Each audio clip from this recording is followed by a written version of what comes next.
when you were elected were you like, this is something I need to take on? Next election, that thing will be down, or there'll be consequences if it's not down. What's going through your head when you know, right? And you have to make those votes. Like, what kind of internal questions are you asking? This comparable to other municipalities? Is it too crazy? Is it not? Like, is the juice worth the squeeze? Yeah. Are we focused on prevention? Are we focused on, like, kind of assisting people? And what does that look like? And I know I got a lot of flack from that. Because I've said there's a part of the population that need to be... Why is it then, if housing is like a big push, right? Why is it that the affordable housing project in Azilda got scrapped? No, it's royalty speaking about. Let's go, baby. That's awesome. Not the mayor of Sudbury. I'm like, wow, that's let's go. Yeah. So I talked about Sudbury and basically our strategic space. Yeah. Their parents wouldn't be paying taxes. Where No, it's but like, they're they paying. have the kids. Do you have anybody? You don't have to name them or anything. Like personally and professionally, that are like kind of hold you accountable to certain things, or like maybe not so much like check, or just kind of just curious. How do we keep grounded? Create that vibe in our city that we can be proud of, that our youth want to come back, they want to stay, want to invest in, and want to grow. So we can create a city that we're basically one of the best cities that we can live, work, and play together.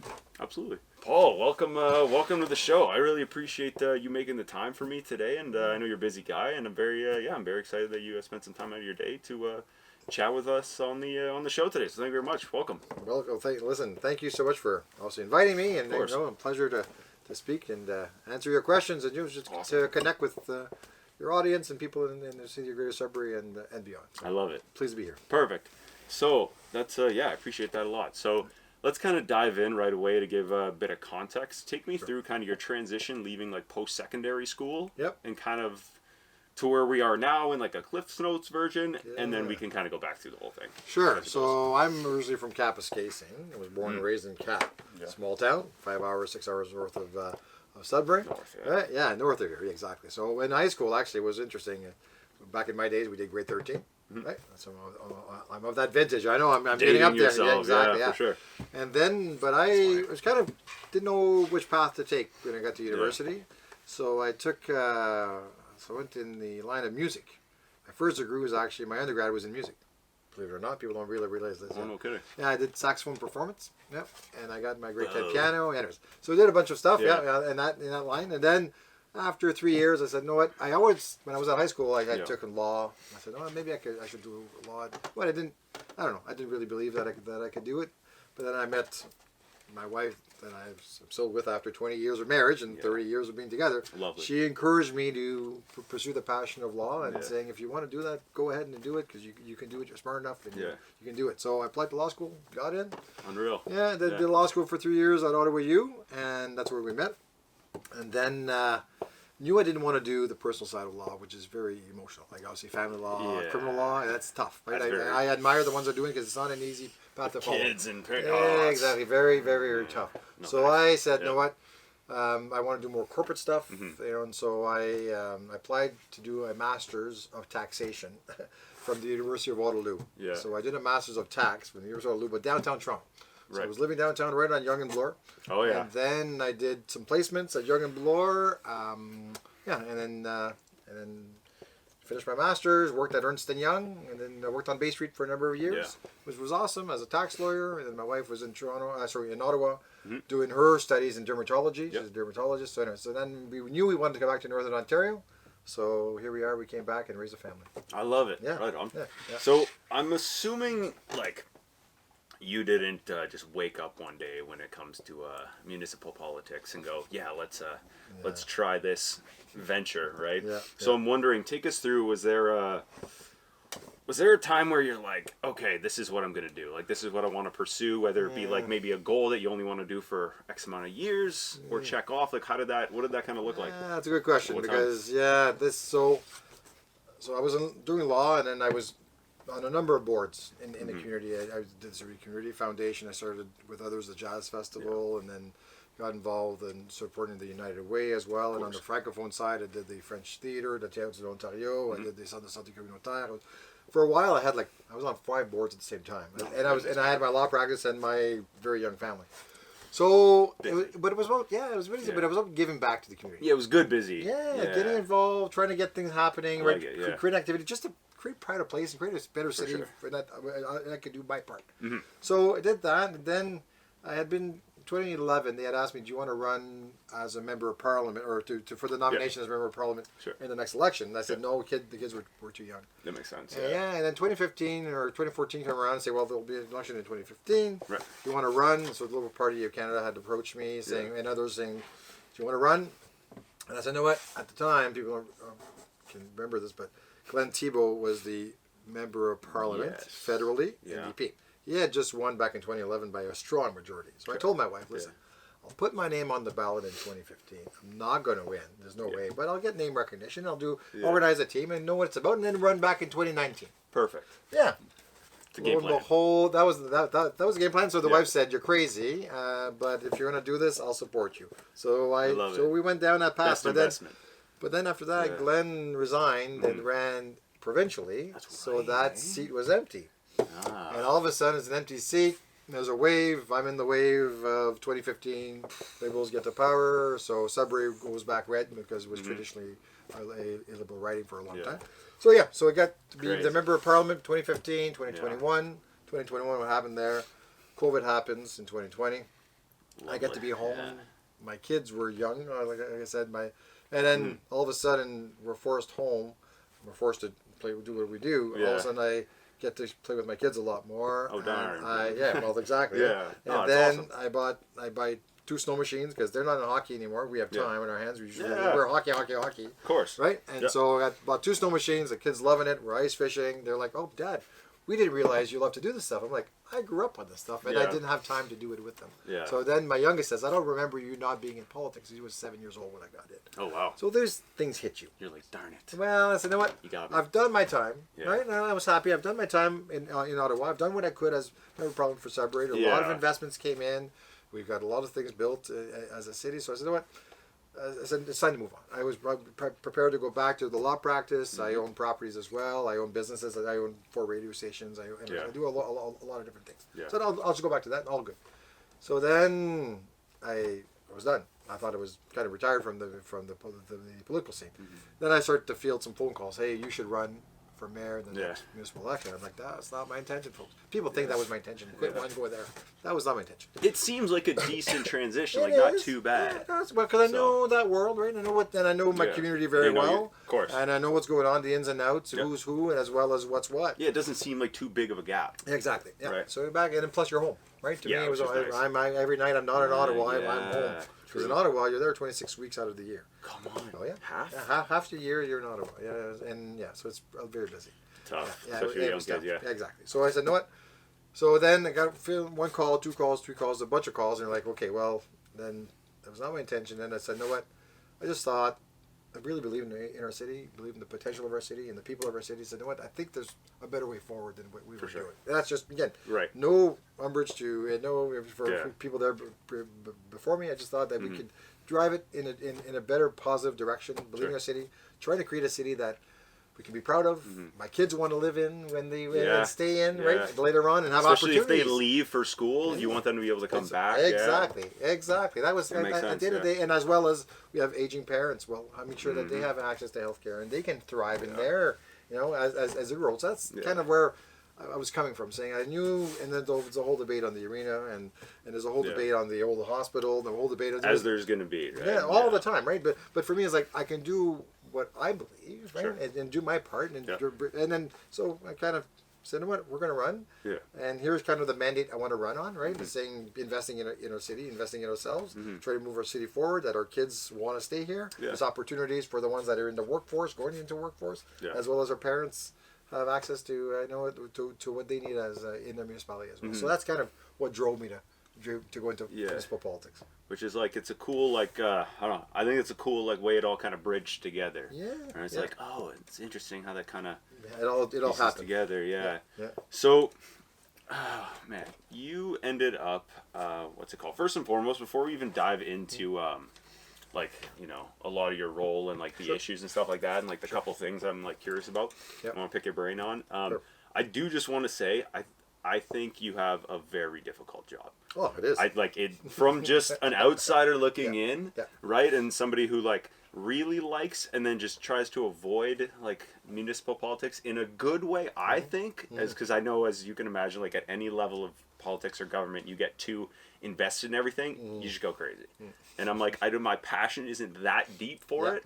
It's just like, it's a bit surface level with a lot of stuff, but then in depth with some.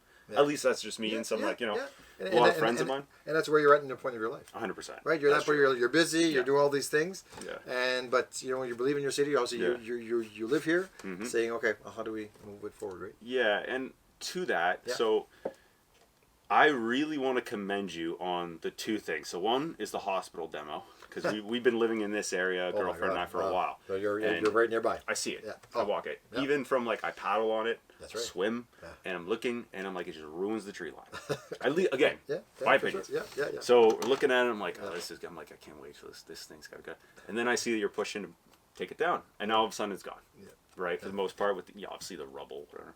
So it's coming out. Right? It's cool. Yeah, there's a path forward. When at what point when you were elected were you like, this is something I need to take on? Well, was it like right out the gate, or what does that kind of look like? It's been a while, right? But again, being in federal politics, there's not much we can do before that. And so I can give you the background story of how I saw that project come forward. Sweet. Yeah, so I live on. You live on Ramsey, exactly, past Laurentian.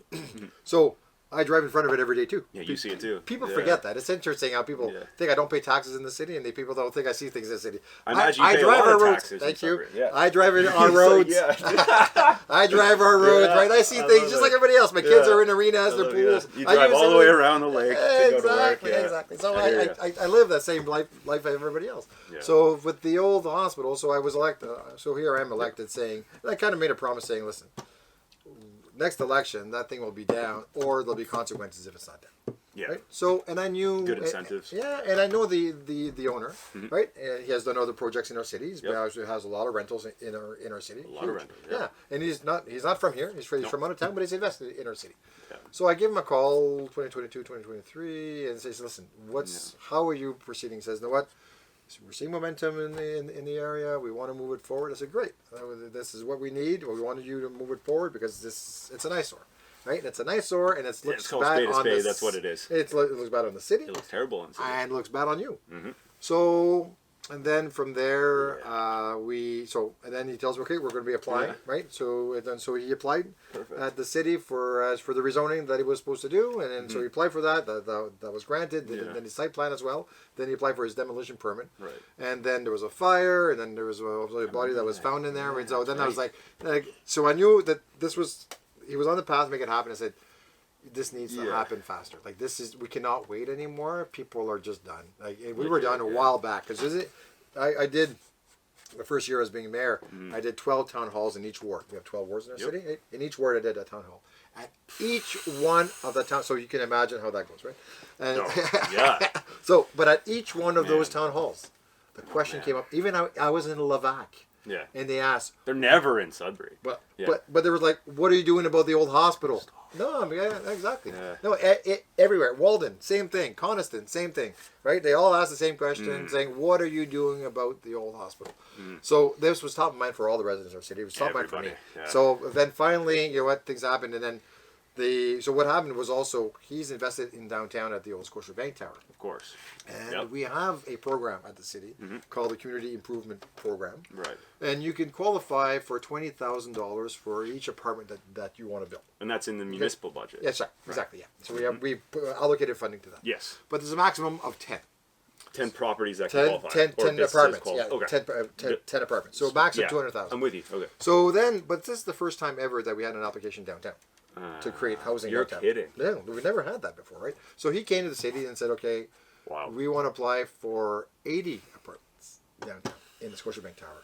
And so the staff was recommended. So finally somebody investing in our downtown to create more housing. That's always been part of the plan, but the city's not going to do that. We need a third party doing it. Yeah. So here he is wanting to do that. But I said, okay, I'll support this only when the old hospital is down. Then we would even contemplate providing any funding for that program.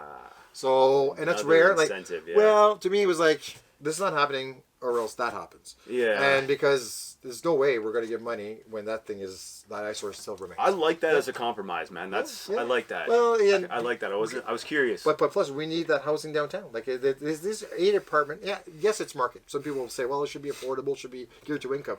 We need a mix. I need a mix of everything. I need some geared to income. I need some supportive. We need some market rents. We need to all live in the same city. Yeah, you can't just have it. No, one or the other. Exactly. It's going to be we have terrible. A mix. Exactly. Especially, it's tricky though, because I find downtown, Yep. especially if you do have like full market rent, Yep. you want people to spend the money to go live there. Yep. But with how, I mean, not your words, my words, gross downtown can be sometimes. Yep. It's tricky because they're like, well, they might not feel safe. Yep. Right. Yeah, so it's all part of that. It is tricky, but for me, tricky. It was like, great. He wants to do that investment downtown, right? And so make sure that the old hospital comes down. Yeah. And he tells me, and everything that the owner has told me that he was going to do, he has done. And the project's continuing, right? The demolition is going. They're crushing all the rock and everything like that. They're cleaning the place up. It's quick. And it's going to start to build. That'll be 3 towers, 500 units coming up there. And those ones, not the Scotiabank Tower, but the old hospital. Those you said what 500? So 3 towers. Yep. 1 tower, 200 units of condos, 200 units of apartments, and 100 for seniors. Okay, so that'd be like private. A long term. Yeah, more private residences, right? Right. So for still seniors. all market. All market. Beauty. All market. So so that's going to change. That will change the face. You're looking at 20 stories, 19 stories, and potentially, and I've seen the designs, a restaurant on top as well. That'd be cool. Because I like that. Yeah. I had seen the initial designs back in 2022, and I said, well, make sure that there's a place where that community can go to. Because if it's just for the residents, it's tough. Well, you're walking around and saying it's a beautiful spot. Why can't I have a see the view? Yeah. Right? Just like, oh man. Include it for everybody. And now when the people are up there taking videos and stuff, and like maybe this cool date spot or like what events we got, rooftop events. Exactly. I like that. So I like now that push. people can have, and the view will be spectacular from up there. Anyway, so that's how the old old hospital came to be. And then when we issued the demolition permit. Well, I did a little of a press conference, and even there, people saying, "Well, that's never going to happen."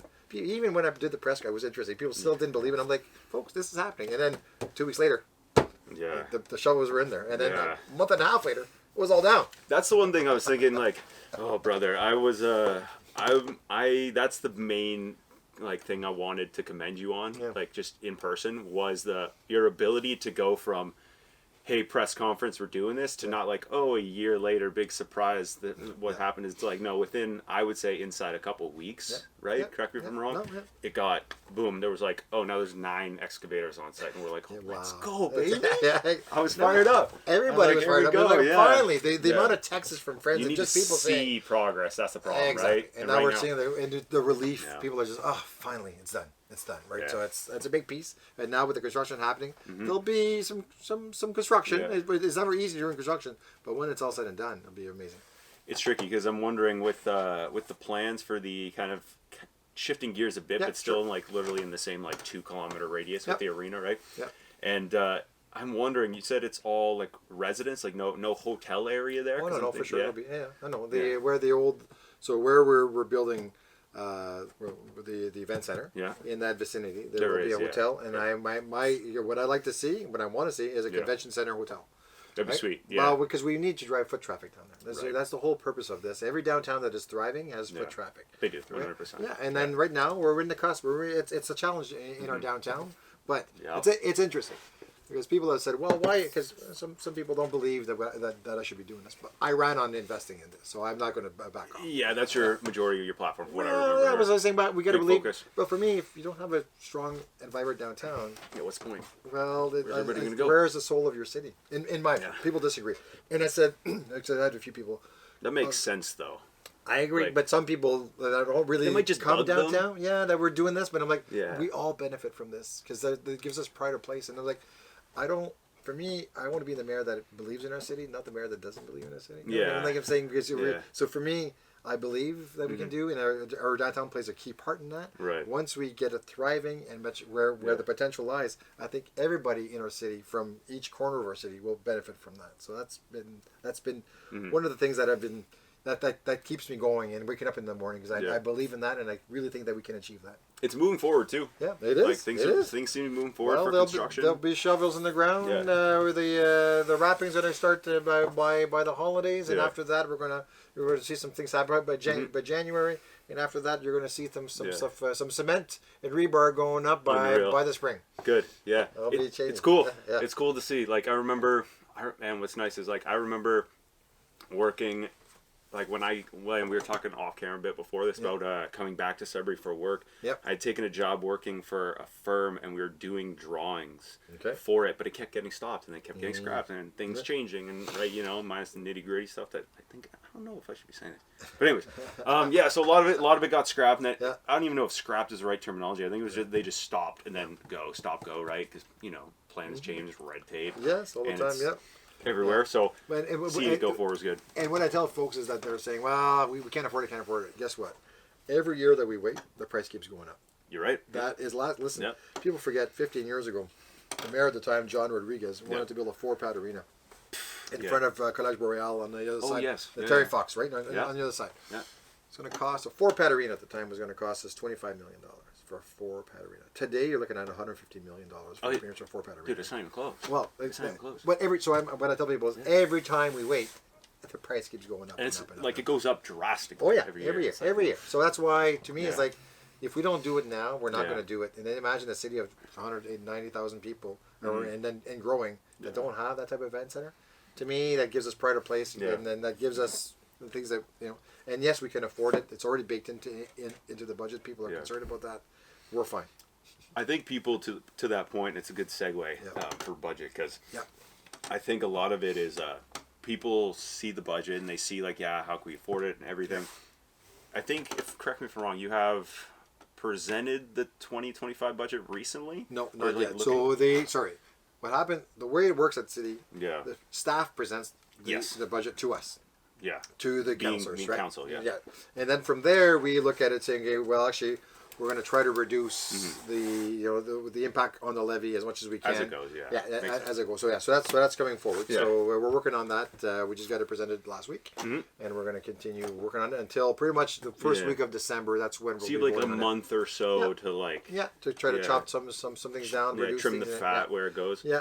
It's not easy because this round of budget, because we have basically on your operations. Is it, correct me if I'm wrong? Sorry, cut you off. It's 5. What is it, like 5% right or now? 4 point something? What the staff has said with the outside boards, and I'll get to that in a second, which includes basically police, which includes library, public health, and conservation authority. So those are things that the city doesn't control directly. Right, city as in council. Our council and our staff is not in there, right? They're independent. However, outside. The funding comes from our taxpayers. Yes. Okay. Yeah. So you and I as taxpayers, you, me, we friends, fund that. Family, loved ones, but they come to us and saying, this is the budget that we need from you. So we got to take you and I pay the taxes that goes into their accounts that they need. Okay. Yeah. So now. Super fun. Well, so there's 3 levels, right? But I tell folks there's the operations of our city. There's the capital needs of our city, roads, right, and basically our facilities and stuff like that. And then there's the outside boards. Right. So what we're seeing in that's an outside board. They're like, hey, we need this money. Exactly. And the big one this time is police. The cost of policing is skyrocketing. Yeah. The needs have skyrocketed. And we're looking at, of that 5.7% right now, right? Because we're not done. Yeah, no. You did say. Peel it back. We got police and outside boards at around 2.7% of that full amount. Yeah. Our capital needs, so putting more money to do more roads and all in our facilities. Crazy. Especially with the weather. We have massive city. People all over the place. We have the largest city in Ontario, second largest city in the country. So that's 1.8% of the levy. Yeah. And then from there, the other operation only for this, it's a big organization, 0.8%, which is much more lower than the cost of inflation. Yeah. So actually, 0.8, we are reducing things, right? People saying, hey, cut the fat. So like, you know what?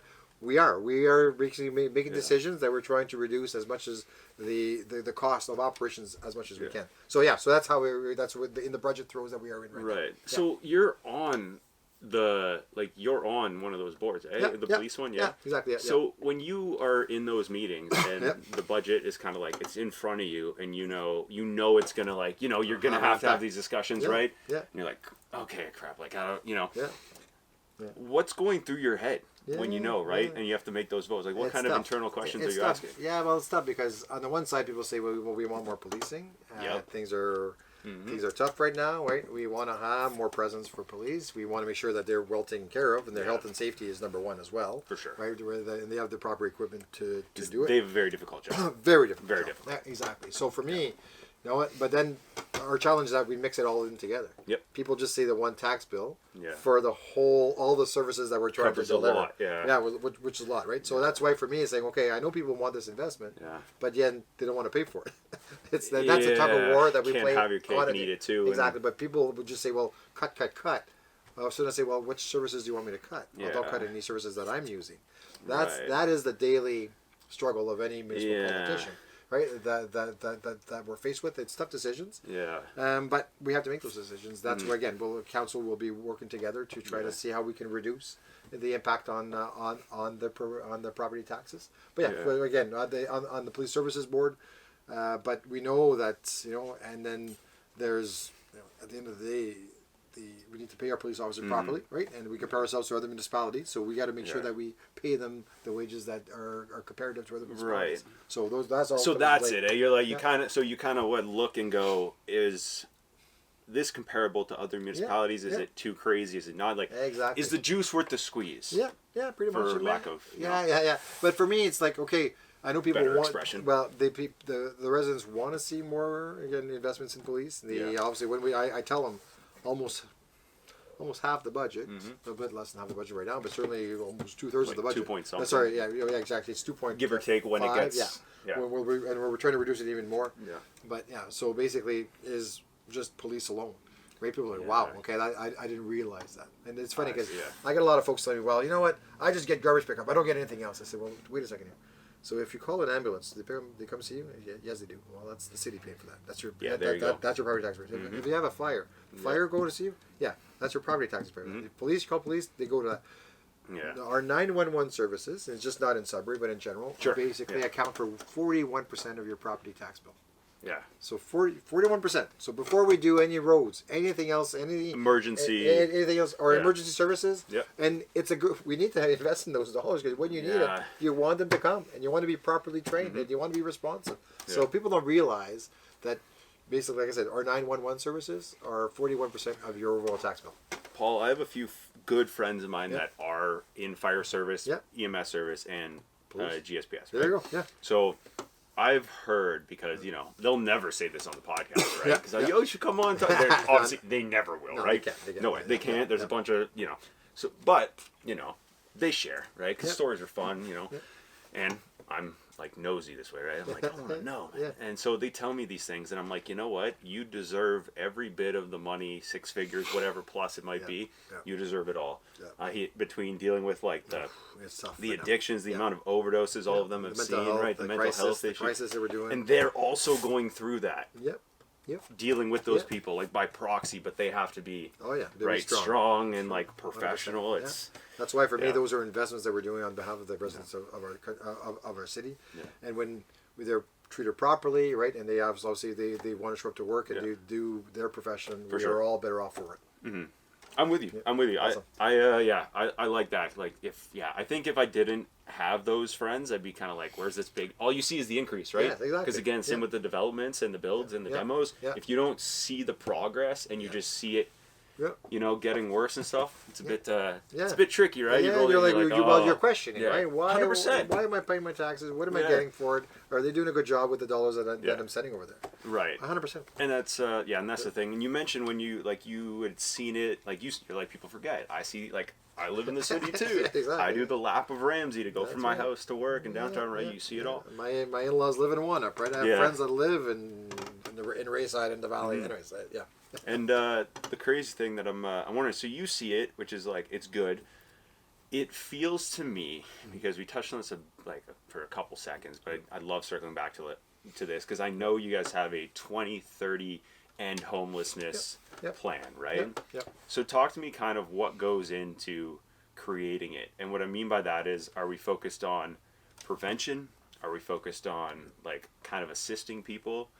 And what does that look like? It could be making the plan for that, and how does that kind of? That's a great question, and I think it's a big question. Yes, because there's lots of layers there. But for sure, as a municipality, we can only do the powers that we have in our jurisdiction, right? The province has a role to play, and the feds have a role to play. Right. So municipally, we're certainly encouraging more housing. At the end of the day, the only way that we get out of a housing crisis, and certainly, is to create more supportive housing for the people that need the supports. Yeah. So I often say these people with addictions and mental health issues that are homeless, I can give you my house with a fridge full of food, and they won't take it. 100%. Because they're not well. Right? Yep. So it's more of a healthcare issue than a justice issue. I'm 100% with that. Yeah. Now, our plan is to basically increase our housing stock by basically to address this. We're looking at 300 to 400 units just to help out, and we're about to be completing probably by next year 100 units between the Pearl Street project, between Lorraine Street project as well as Spark Street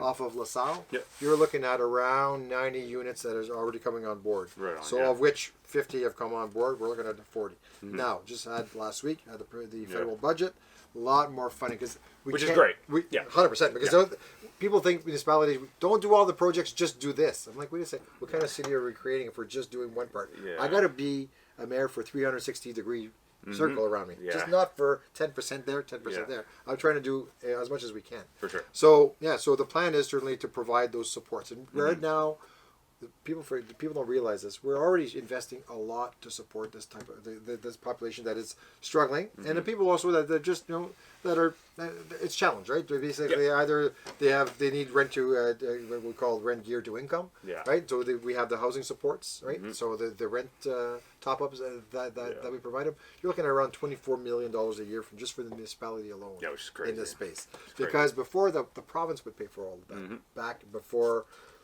Before they kind of transfer that to municipalities. No, for sure. And now their part has stayed at $7 million, and the municipal part has just kept increasing because of the needs. So we got to go back to the property taxpayers. Yeah. Because I know we only have one property. We only have one taxpayer. Yeah. Right. But you pay differently, right? If you own a property, you pay property taxes, income taxes to the province, income taxes to the feds. So what I'm getting at is that in our plan is to try to ensure that the people that need the supports, right, that have the supports as well, and that supportive housing, that geared to income housing, that affordable housing. So we need more housing stock to help these people out. Right. But we can't do. I'm telling you, we can't do that alone. So part of that again of that strategy is to make sure that if somebody is going to be unhoused, they get housed immediately, because the longer they're on the streets, the harder it is for you to get back. That's what we're seeing, and also making sure that we have enough stock to help them to obviously to get into that housing as fast as they can. And now, that's kind of exactly where my question is in that supportive from going from street to housing. Right, it's guiding them from like, hey, there are rules as well in these housing things, right? And it's not as easy as just building tiny homes downtown, because now like you said a couple seconds ago with the fridge, how much of like give eventually the entitlement goes through the roof, and there's no working like backwards at the root of the problem, right? Exactly. So so it was just on the prevent, because you asked me about the prevention side, right? So there's a lot of organizations, and there's a committee called the Community Safety Wellbeing Panel that I help co-chair, I should say. And that's basically with a lot of organizations. HSN is there, public health is there. We have the school boards perfect. there. That's where I'm going with the guiding the housing. It's perfect. So this is guiding us too in our strategy to make sure that we help support and prevent as much as we can. Yeah, which is tough because it's a bit bigger than. And sometimes it's sickly. So unfortunately, somebody that's grown up in that kind of lifestyle, it's tough, right? It's not easy to kind of take them to show them there's other possibilities. So, but we're focused a lot on making sure that we kind of prevent. So working with the school boards, working with the organizations to try to help out these kids not to become homeless and to make those. It's very tricky because obviously they come from a background that is very, very, very challenging. Yeah. And so how to make sure. That's why I started what we call a little backpack campaign. I don't know if you heard of it, the backpack campaign that I launched 2 years ago now, to make sure that every kid goes to school with a backpack full of all the school stuff. So they're equal to everybody else, not showing without a backpack, without their school. So we launched that. We gave over 1,500. Almost 2,000 backpacks last year. This year, because some still had their backpacks, we're at 1,200. So it's all the school supplies. Anyways, to try to prevent that a kid starts at school and feel equal to everybody else in the room. Yeah, right. They don't feel like they're starting behind the 8 ball. Exactly, they Yeah. don't deserve it. So there's little things like that we can all do a piece of, right, to support these organizations that are these kids to try to prevent. Right. So I just want to make sure that way we address that. Yeah, and it's cool because I think that would have answered my like question that I was about to get to, whereas like you said, like the supporting from the going from on the street to in a place, right? Because it's not as easy like here's a house. No. Right, So what we got, what we did, it was really an interesting story because when I was the Member of Parliament in 2021, I made an announcement of funding. Sorry, 2021. Funding for transitional housing. Yes. And then I became mayor in 2022, and then we started to build what we're calling the Lorraine Street project off of LaSalle. Yeah. That's 40 units. Took a while though. It took a while because there was issues with the contractor. But again, I made the announcement of the funding in 2021. Yeah. And we just opened it up this year. It did take a while. Well, COVID hit.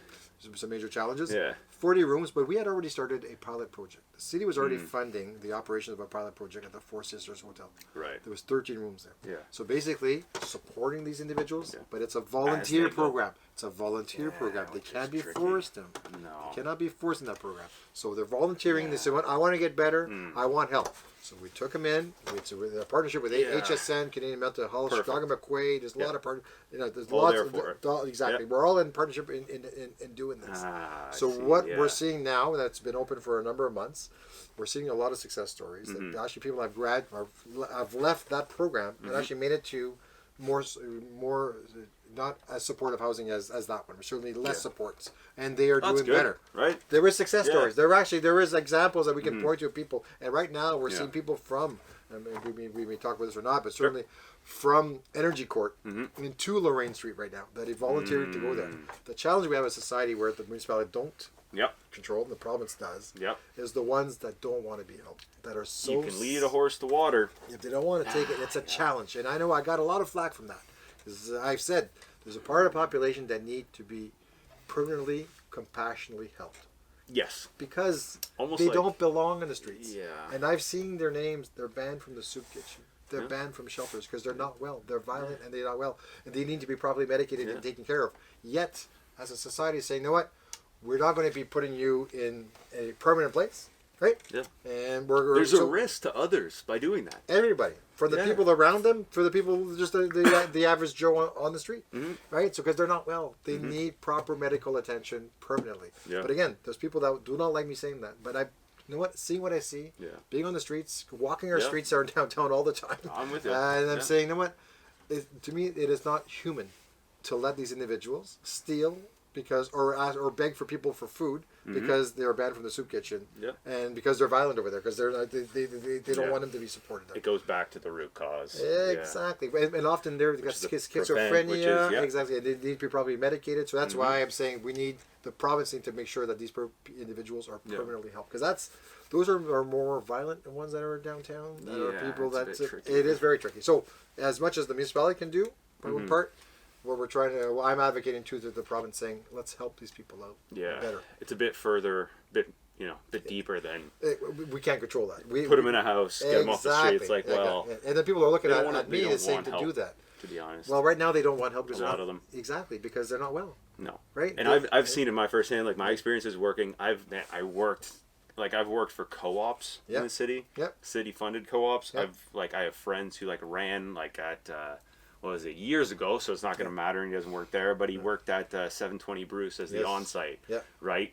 He's got some stories, right? I work down the road. I've worked in and out of different nonprofits and affordable housing, right? So I've been able to see, and all of us come to the same conclusion. So a lot of the people I think that's giving flack, or that you might be saying maybe don't like that, that's right.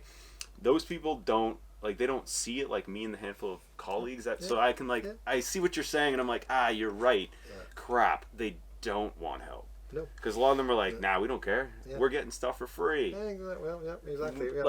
For lack of better. Yeah, but sometimes, but at the same time, people need to realize assisted. We're trying to reach out to them on a daily basis. Yes. Because once maybe they're gonna have a day, they're gonna say, you know what, I am ready for help now. I will take in that. So, but there is some that have been on the streets for such a long time that's where they can feel comfortable. But there's a way. It's the only way they know. There's ways of giving them shelter and giving them food and try to make them their lives. But at the end of the day, like I said, I have a responsibility to all the residents of our city to make sure that when they do whatever they want to do in our downtown or have their lives, that they feel safe as well. Right. So I try to do that for everybody. That's kind of certainly that's what motivates me to try to continue down that path to help our most vulnerable, but at the same time make sure that everybody is all feels safe. The taxpayers don't want to leave, or they want to be able to invest and stay. Yeah. Because it kind of conflicts a bit. Yeah. I think at those levels for sure. And that's with the balance that I'm trying to balance. Right. The business owner juggle. that doesn't want that individual to come in and harass and then maybe threaten their patrons. Yeah. 100%. They put in the money, but at the same time, that patron needs to be. It's not as easy as lock them up. Yeah. Exactly. Yeah. It's a bit tricky. Yeah. But we're on. I think, you know what. Past few weeks, I made a speech about a month and a half ago. It was about the backpack campaign, but I also took that opportunity to spell out the plan of trying to address homelessness and certainly the opioid crisis or what we can do. It's tricky because certainly the municipality can play one part, but what we're seeing right now in Canada, I have to say, even in Alberta, which obviously we have Daniel Smith government, very right wing, and we're seeing in Manitoba. NDP government, the left wing, and they're doing the same thing. Actually, Manitoba, NDP government, have just said, you know what? These individuals that are doing open drugs and that are basically breaking the law, 3 days mandatory. You're going in for 3 days. I like it. Yeah. So it's an interesting. Again, are we helping them out? Or are we not? So again, anyways, what I'm getting at is that there's much more consensus now. I believe in our country saying we did everything to help out. We're going to continue to try to help out, but there are rules that we all need to follow. There is no separate rules for you and a separate rules for you. Basically, there's one set of rules. We will do everything we want to help. If you don't want to abide by the rules, there are consequences. That's where the law comes in. But I also believe that the healthcare system has a role to play. That is very important. It's tricky, right? Because all those people have to come together, and it's not so much it's where do we draw the line, right? Of they're doing like mandatory 3-day, and I'm like, where does mandatory involve force? Yeah, exactly. Right? So it's like there's that gray area and that sweet spot of like, how do we find it where we can just, you need help. You need help, but they won't just go and do it. And you can't say no. Yeah. It's like, well, now they're like, well, what? I thought I had the freedoms or rights or, you know. Because I was just in Europe. That's tough. Where'd you go? In Paris. My wife had a conference, and I brought my mom. My grandfather was a World War II vet. He actually he landed on Juno Beach. Yeah. We had never been to Juno Beach, so we went. Tomorrow's a big day. Yeah, it's a big day. That was a very special day. But what I'm getting at is that, so I'm in Paris, walking the streets, and I don't see anybody homeless. In Paris, the biggest tourist capital of the world. Yeah. I'm saying, why is that? Because they're providing services in different sectors. And saying, well, we're not there yet, because again, for them, the country of France is putting in the money, right? Yeah. For us to be the province with municipalities to try to address this. And I could tell you, it's a conversation I have every day. I walk the streets every day. Yeah, you see it, you drive by it. I drive by it all the time. We're trying to provide more services. We're trying to make those right investments to deal with that. That's tough. It's tough because we have frontline workers at the city and other organizations that are really trying to help out. But I think, you know what, like I said, I think now with some of the changes that we're seeing from policing and what we're seeing as well as the servicing that we're trying to do, creating more housing as well, opportunities. Right. I think now once the Pearl Street project is going to be open, that's another 40 units off of where the water tower is. Yeah. That's 40 units of kind of geared to income for those people. But those are great. Yeah.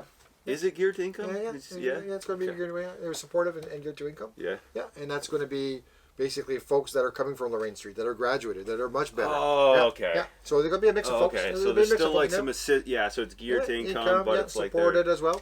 Yeah, so that's cool. Yeah, well, that's again. Yeah. It's a continuum of care. It is. Right? From a shelter, from a tent, because they don't want to be in anything else. Yeah. Because right now we have opportunities at Lorraine Street for beds, and they're refusing to go. So people say, "Well, I can't." Really? Oh yeah. I can imagine. Yeah. Actually, what am I saying? It's probably more like people saying no than saying yes. But then, anyways, again, we're trying to do our best to try to address that. But I think again, people in the know, they realize the amount of efforts that are happening. A lot of the plans that have been put in place, the investments that have been put in place, the actions that have been put in place. Yeah. We're going to continue down that path. It's not easy. So I commend the efforts for sure. It doesn't sound too easy, but we circle back, sort of switching gears a bit. Sure. Yep. You mentioned housing and stuff like that, right? And we mentioned like more affordable, more geared, and at least for them to go from maybe geared to income to affordable. Like hopefully that's to market, path. Right? Being like a path back to normal, what have you living, right, for the general population. why is it then, if housing is like a big push, right? Why is it that the affordable housing project in Azilda got scrapped? Like, what happened there? Because I was reading into this, right? I'm like, yeah. Well, so basically, okay, so that's an interesting question. So the Azilda project was just what happens with the federal government said cities need to identify the lands that you own that could be turned into housing. Right? Is it like a shovel thing? They asked for like shovel ready, but just they were saying identify a piece of land where you can actually say if there's funding, right? Yeah. From the feds that you can do a type of housing. Right. So it's like a zoning thing. Not so much. Well, but the zoning, we own the land. Yeah, right? So So the city owns the land. So we own the land. We can rezone it residential if we want to. Right now it's institutional. We need to rezone it. Right. Yeah.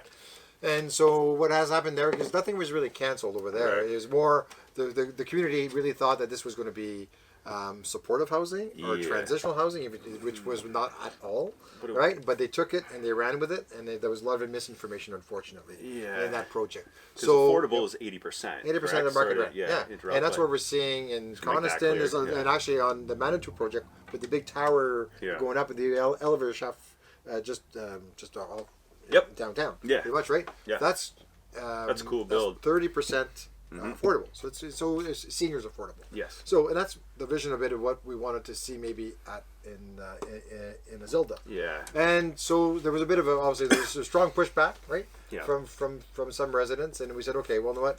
We know that because on the books for Azilda for a long time now, there's been a pool that was supposed to be going there. Yes. So the council at the time said, well, how about we just review this once we're ready to do the pool. So the project is not dead. Right. However, it's basically if we could combine the pool at LEL, Lionel Ladon, that's a building the city owns, right? City building. Yeah, city building, so that's where training there years ago, a bunch of stuff. Yeah, so it's not dead, but at the same time, it's not priority because we have other projects that are priority on right now. In the last, what was it, month and a half, 2 months ago now, there's 2 pieces of land that we put to market to build some affordable housing as well. Right. So a mix of market and affordable housing. Yeah. So that's on Bancroft, and there's one in Walden as well. So there's those 2 pieces happening there. I mentioned to you that the federal budget last week came out with a lot of opportunities. Actually, I went to Ottawa 2 days later, and I met with a bunch of ministers to advocate for Sudbury, saying, you know what, we need more housing. We're a growing city. We have needs.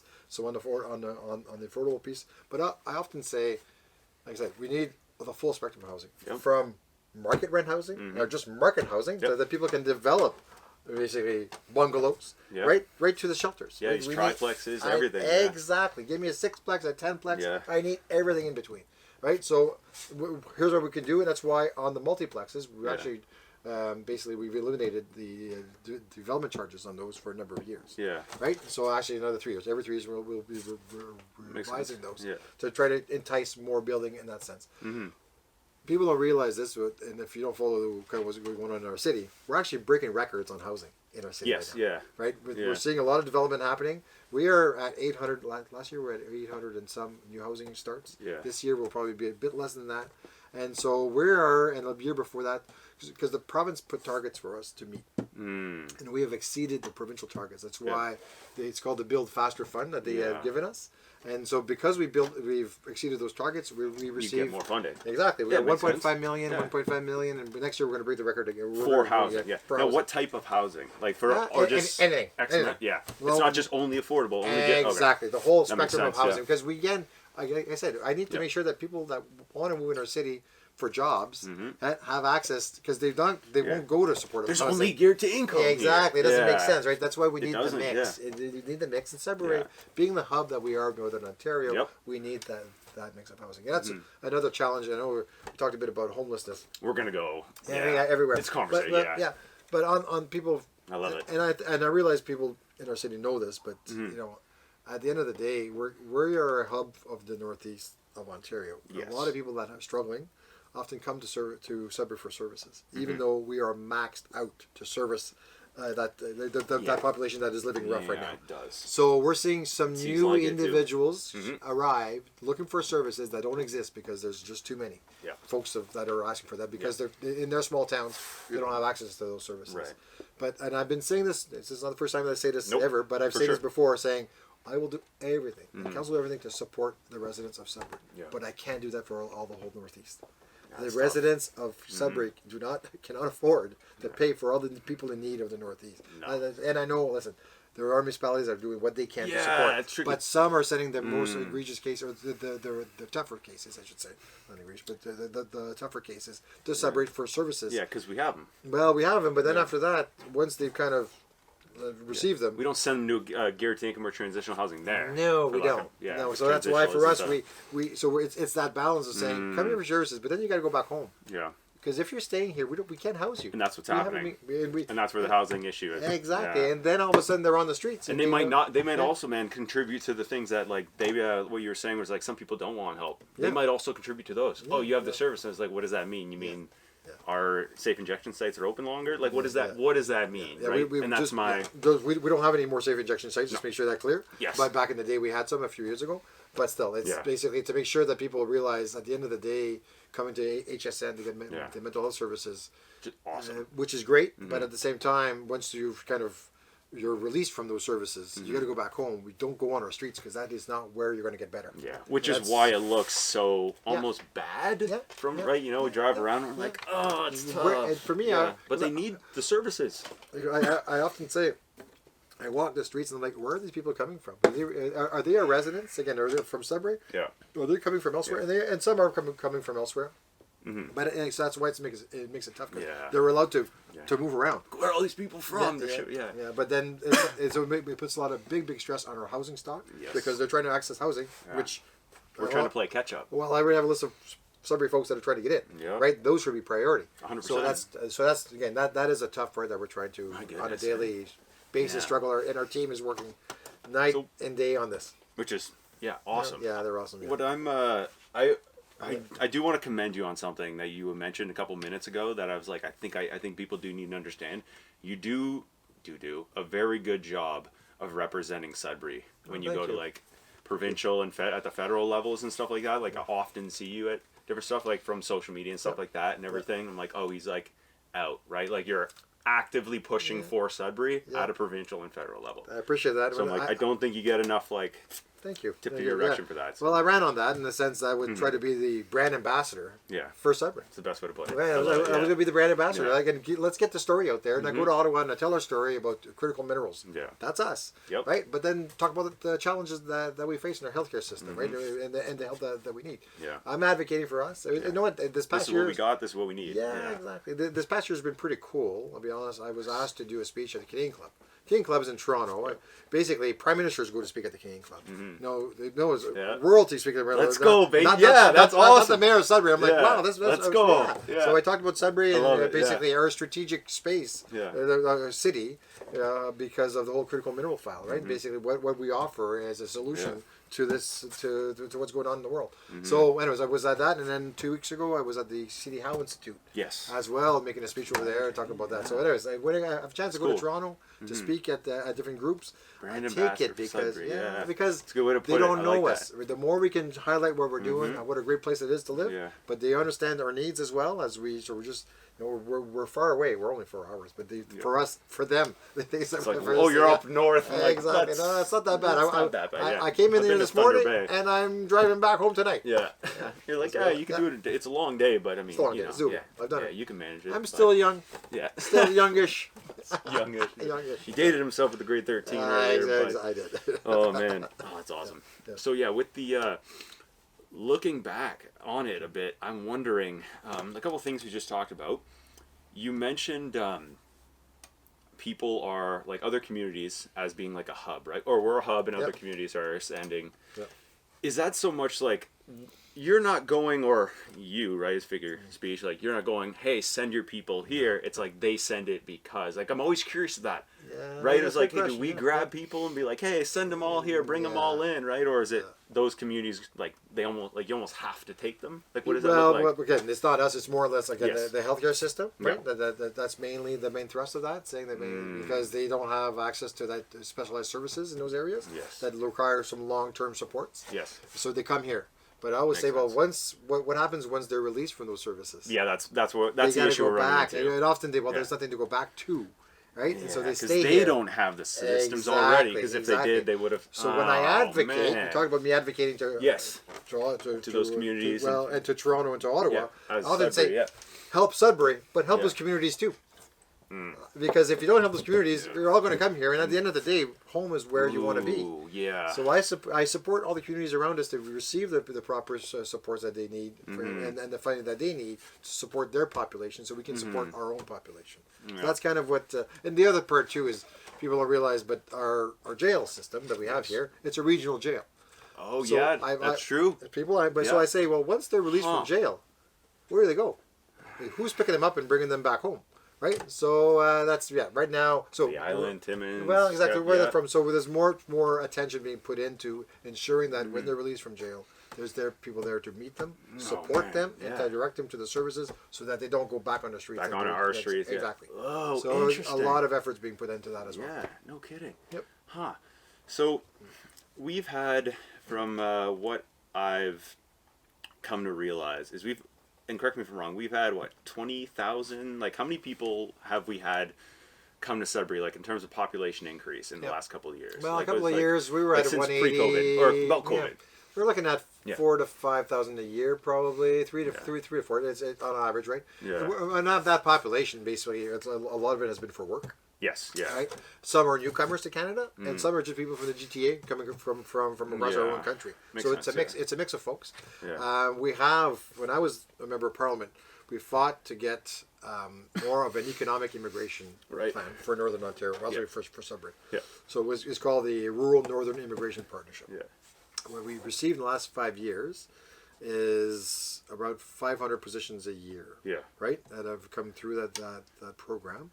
And now, at least we're at 3,000 something that have just directly from that program alone, and with spouses and kids. Yeah. 98% have stayed. So this again which is good. Which is great. Yeah, because it increases the tax. Like, more people pay tax. Plus, often they're filling up jobs, right? Yes. And there's jobs often that the employers were looking for people, couldn't find people. Right. These are not people say, "Oh, they're taking my jobs." No, they're not, because I've never. I don't believe in that. People do believe in that, but it was but it's very small. Yeah. But it's I do have a thing on that. Once you. Sure. Yeah. But to me, listen, Sudbury is built on the back of immigrations, of immigrants, waves and waves and waves over the years. Yeah, a lot of the country. Exactly. But Sudbury is a microcosm of our country. Yes. English majority, Francophones, right? Indigenous, that play a very important role. Yeah, and then waves and waves of immigrants, right? That have come in and shaped our city, that's why we have the Bridge of Nations. Yes. Right? Which is that for me is what makes Sudbury a great place to live, because of all these different cultures, different languages, different foods. It's amazing. But now I'll just go back on the growth side. Yes, please. Right? The growth has been quite fast, quite quickly. And when I ran in 2022, I said, that is putting the pressure points that we're seeing today. When I ran in 2022, I said my goal was by 2050 to get to 200,000. We're at 192, 193. Yeah. So 2025. Thank you. Yeah. We're going to get to 200,000 by 2030. 2030, if not before. Right? Yeah, it'll be close. Yeah. But I think that's going to slow down a bit. But Yeah. at the same time, to me, is creating a city that we create the density to create the tax base to keep our taxes. We talked about budget, the pressures on the budget, the needs for a great city that we have. The more people paying it, the less we all. Exactly. Yeah. That's why in the GTA they pay a bit less taxes, but they have a lot more services. And to your point too, what we mentioned earlier, we have a way bigger city. Yes. The size, so it covers and the infrastructure all that we the have. infrastructure and the bridges and the rocks we got, man. Yeah, exactly, and the lift stations and the water stations that we have. So there's a lot of needs on the infrastructure, so we need more taxpayers to pay for that. Yeah. So that's why we're trying to create economic opportunities, right? Yeah. And there's lots happening in the city, right? Where our unemployment rate is below the provincial average, below the Canadian average. So we're in a good spot. So it's funny because I do want to touch on that real quick, but I do want to mention, as it comes to that, when it comes to, that's it. Thank you. The mentioning like they're taking our jobs. Yeah. I've shut down probably 4 or 5 people, because we talked earlier about things, and like I've shut down a lot of people who say, "Oh, they're taking our jobs." I'm like, it's not a lack of jobs out there issue. It's a skill issue. And I was like, I don't have that issue. I work full time for myself, and I've never been busier. There you go. And I'm like, we have skills. We have skills to offer. I have a lot of friends like that. However, the flip side to that though is, I had our unemployment rate for students, like youth. That's the downside to it, because the thing with that I've seen is like I've hired students because they're like, I said like to family or relatives, and I said, hey, if you can't find anything in a few weeks, let me know. Yeah. Right. And they all message me after. They're like, all these people are taking these like the base in their mind. Yeah. They see it, at least for the youth, they see it as people are coming in and taking the bottom like baseline jobs, the non-skilled jobs per se, right? For but often those are also students in our that are in our city as well. Yeah. Right? Those are students that are here and that they have a work visa that they can certainly take some. But their parents don't pay. Their parents wouldn't be paying taxes. Where no, it's but like, they're paying. They paying. have the kids. I fully agree. It's a weird one. It is because at the same time, though, they're paying international tuition fees to our post-secondary institutions that are making those survive. They're creating jobs. Well. But now, what I'll tell you this: it's like a who first. And it's weird. It's the pressure point's been worse in the last. I'd say last year was probably the worst summer. And you mentioned jobs. Like it's been a lot more than. Yeah, like you said. But I think I'm very confident in the upcoming budget as well, the federal budget as well as, and they're coming up. There'll be a lot more candidates to the summer jobs coming up. There'll be a lot more for students, and I think next summer they'll be addressing a lot more of those opportunities for summer students. Oh, really? For students it's good. during the summer, as well as at the city. We actually have a program for youth entrepreneurs that you could people that want to apply. I think between the ages of 16 and 20 something. Yeah, I was like, I know it's low to mid 20s. Yeah, and then what? Basically, if you have a business, we will support you in your business. Well, actually, there's actually some funding available, and we're seeing some great success. There's good funding available too. Exactly. So some young entrepreneurs that want to get going with business that are students. Yeah. There's a lot of opportunities as well. So I think outside the box. Yep. And I'll push that on some of them. Yeah, I'll push that on some of them. If you're creative, you have something new. Look at this. Obviously, go see the city website. Yeah. There's information and you guys have the regional bit, like the center, right? Exactly. Like you guys have those hubs. Exactly, it's all there. So that to me, there's a great opportunities there. Canada Summer Jobs will be. So I think there's solutions here. Yeah. But to me, it's just not in Sudbury that we're seeing some the youth unemployment rates. And actually, we also heard that again in the federal government budget, saying they address it. There's something here that we need to do. So I think we're going to see that will drastically improve over the next year. And I think to your to something you mentioned, I don't want to say like to your point as if you said it right, putting words in people's mouths, but. You mentioned you're like, and I think this is what I gather from what you just said, where it's too many people too quickly. Yeah. And I don't control that, right? No, we don't control that. At like a small, provincial, and then federal level, municipal, Yeah, and that's why it's put pressure also on our vacancy rate for apartments. Yes. It's crazy right now, right? But that I really see that slowing down. Our vacancy rate. It seemed to. Yeah, it seemed even the last 6 months. And I think we're going to see it going. From the top down, Yeah, we're going to, right now, vacancy rates at 1%. We were below 1%, which is not healthy. You want 2 to 3% easy. Yeah. Probably 3% is where you want to be. Especially with more people, that's a lot of people. Yeah, and but there's going to be opportunity. Right now, what I'm seeing on the horizon for big investments happening in our city to create jobs here, there's lots happening. And really good paying jobs that will trickle down and certainly put pressure on the housing stock. That means more housing will be built. Yeah. So good. I'm confident we're going to reach our targets, but we need to make sure that the housing follows. Yeah. But I know that there's a lot of contractors and developers that are just waiting to see these investments happening a bit more. 100 jobs here, 200 jobs, a bit jobs more there. Proof, bit more proof, exactly. Jump on it. Yeah, exactly. And they're going to outlay the capital to make sure, because they need to de-risk their investments. They do. So that's going to happen. Yeah, that's cool. That's good. I was really curious about that. That was the one. On the eg dev side and economic development side, we are thriving. There's lots of momentum in Sudbury right now. And we're very fortunate because we're the hub as much as on the healthcare side, but also on the mining side. Right, so a lot of mining supply companies that are here, they're expanding. There's lots of jobs in that skilled trades that you talked about. Very much so, yeah. Those individuals that are arriving often have jobs in the skilled trades that we need much, much more of. And what's crazy too, because of the, like you said, like I'll use the term like the pressure points, or like there's so many people all at once, and like eventually it'll like it works, and it sounds like sooner and later, which is great.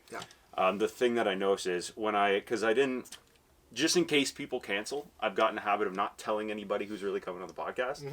So it makes sense, right? I'm like, you're a busy guy. Things might happen, right? You got a family, all this stuff. So I'm like, people cancel, happens, things, whatever, move on. But what happened is, I told maybe 2-3 people, right? I had girlfriend, a couple family members, whatever. I got a bunch of messages, and it was all ask about work. Can't find work, unemployment stuff, kids can't find work, or like, and again, I think I told them, I did say, I had, it was funny, I had this employee working for me this summer, right? Mm-hmm. You'll get a kick out of this, I promise. And he was a student, and I asked, his older sister is working, right? She was like 20. She wasn't working. And I was like, hey, so-and-so working. Yeah. He's like, no, she hasn't found a job yet. And I was like, oh. Yeah. Well, like, you know, is she like hitting the pavement? Is she applying? Like, what's it? And he's like, yeah. And then it was quiet for a second. I was like, oh, that sucks. And he's like, yeah. It's quiet for a second. He goes, yeah, it's all these like immigrants taking our jobs. And I go, don't do that. And he's like, what? Right? Because again, he's like a 16-year-old student, right? One of the employees had. He's like 16. He's like, what? Right? And I was like confronting him. Like, oh man. And so he's like, what? And I'm like, anybody walked on the site and told you to kick rocks? Because, like, you know, are they stealing your job? Like, no. I'm like, we don't have this problem. Stop putting that out there. I'm like, stop using that as an excuse for a lack of skill or just being lazy. Yeah. Right? So I was like, that was my conversation with him. That's you know, like I said, I think this summer has been the most difficult summer for summer students. I see myself. I have, my kids are 24, 20, and 18. Right? Yeah, they're in that sweet spot. And I have nephews and nieces that are even younger than that, and they're friends, right? Yeah. So I see those challenges that those students that were trying to get a job, a summer job, before was easy. It was easier, and what happened was during COVID, they were desperate for people, and that has kind of slowed down. Right, so those type of jobs have slowed down because before it was like help wanted everywhere. That's right? And literally what I wanted to mention. And we couldn't find people to fill those jobs. Yeah. And now there's a bit of a slowdown. So I guess. And now we're complaining because there's none. And it's like, but they're complaining saying you know. And there's now we're kind of blaming a sector of our population. Mm-hmm. And what I say is, I think it's not fair to them. They're brought in here basically to come and study. And they're also coming here, and they're trying to find work. Yeah. At the same time, and they all do work. Exactly. But again, I'm not here to disparage the parents and the kids that are saying, I'm trying to find a summer job.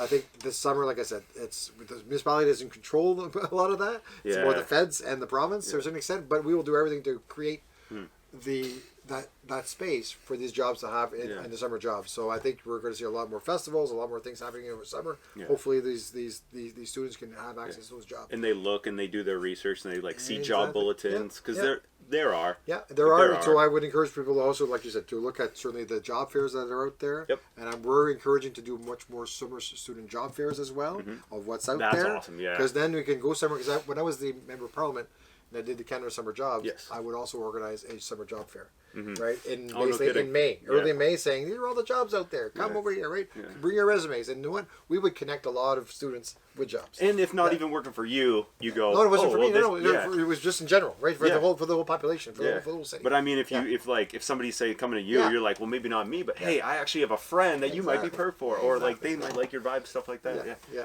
Interesting. Yeah. I like that. I was curious. I was very curious. Well, we need to support because I think it's also experience, right? These students need that experience. Yeah. And I'm all for that. That's why again summer jobs is or student jobs is key.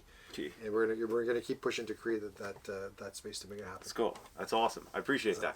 Yeah, I really like that. That's one of all of the things we've talked about so far that I'm like I get fired up on. Yeah. Because I'm like again. Only thing people messaged me about. Yeah, really interesting. Okay, well, that's good to hear. People like, hey, my kids, mention unemployment with youth, not in general. Yeah, no, it's youth, right? Youth. Yeah. And that was just again, some of them working for me. No adults complained about it, but okay, that was that's a good take back. That was a curious. I was like, I like that. It sounds like it's going in the right direction sooner and later, which is it's good. So.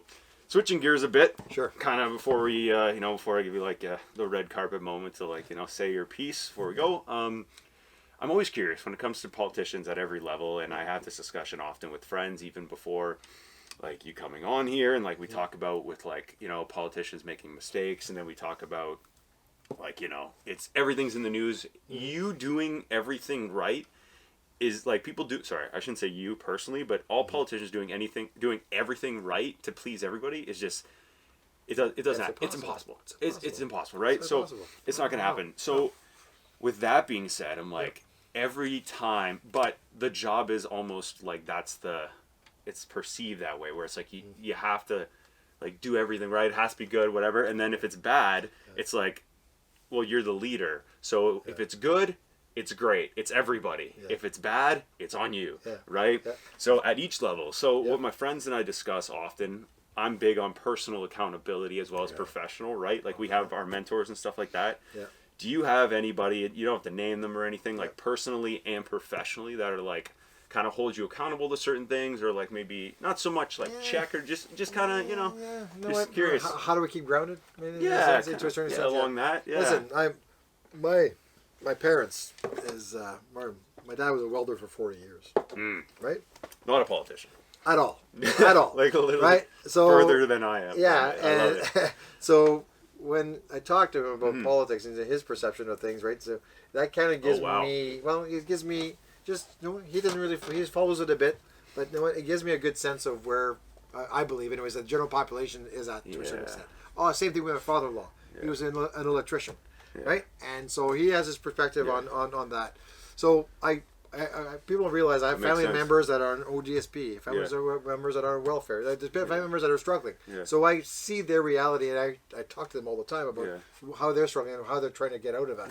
So I'm grounded by just my own family and friends, right, to a certain extent. But also when you talk about, you know, mentors, there's a few folks that certainly that I've kept in touch with, and that I go to on different topics.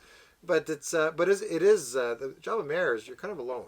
As an MP, you're part of a team. Yeah. A whole bunch of other members of parliament on your color team. Yep. Blue, orange, red, on your color whatever. Team, right? Whatever color you got. Yeah. As mayor, it's you. I'm me. Yeah. I have 12 councillors, but to me, they're each their own political parties. They represent their team. Well, they're themselves, right? They're just like me. Same idea. So as mayor, I'm kind of alone when it comes to that. But you talk about trying to please everybody. Yeah. It's impossible, because I could tell you, brought 3 of your friends here today with us to have a chat. And we would not have had consensus on everything. No matter what we say. So they will disagree on me. That's why my approach is say, you know what, am I true to myself and my values, and to what I said I would do. That's why I wake up in the morning saying, this is what I'm trying to accomplish in our city over the next few years. Right? Am I true to myself and the things I'm trying to do, and being explicit and trying to be as forthright with the folks and saying, this is where I'm going. This is what I'm trying to create as a city. You may not always agree in the direction I'm going in, or you have other ideas. Yeah. But you know what? I listen, but I also try to take action, because listening, you can always listen, but you'll have different opinions. People giving you, and at what point? And well, exactly. Then you know what? I will say, I'll go to one person and say, well, you should turn right. You'll see, we should turn left. I just try to do the best that I can on a daily basis. Do the best of the job that I can. Try to be true to my values, but also true your word, kind of what you said. Exactly. To the people I like that. Yeah.